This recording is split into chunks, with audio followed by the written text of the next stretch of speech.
大灣區嘅中山博愛路上上東新天地120幾方，竟然可以做到4+1 5房嘅。嗱，入嚟呢個位置咧，到時候你買咗咧都可以自己用嘅，晾衣服啊或者做個鞋櫃都完全冇問題嘅，因為係獨立入戶，呢個門口都係你自己用嘅。咁入到嚟咧，呢個房間咧係一個贈送位置。咁好多朋友會問，咁細個空間攞嚟做乜咧？完全可以喺呢度擺張茶台飲茶，或者係做一個雜物房嘅。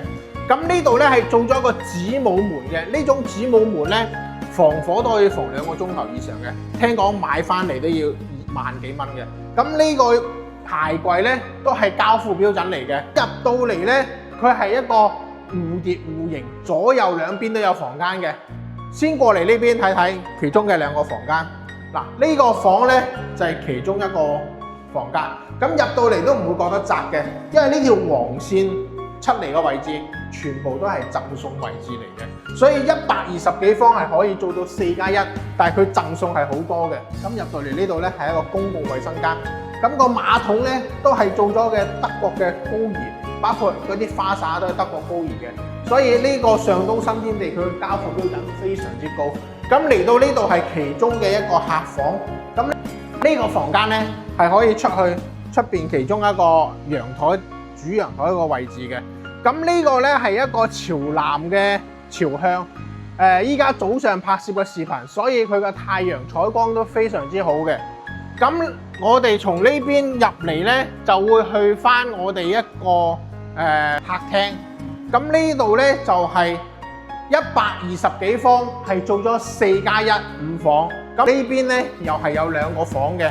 咁你過嚟睇睇呢度，嗱，呢個房間咧入到嚟，你睇黃線喺呢度，贈送嘅咁多，所以基本上就係買一半送一半嘅，所以性價比非常之高。咁嚟到呢度咧，先係我哋嘅主人房。咁主人房呢度咧，全部都係贈送面積嚟嘅，所以每一間房你就算放張1.8床咧，你都唔會覺得窄嘅。依家呢度120幾方做到4+1，喺成個中山係非常之少嘅，呢個使用率非常之高。點解最近好多朋友翻嚟大灣區買樓呢？因為大灣區有廣州、有深圳、有珠海，但係深圳嘅樓價比較高，珠海嘅房價亦都高，中山嘅樓價性價比係最高嘅。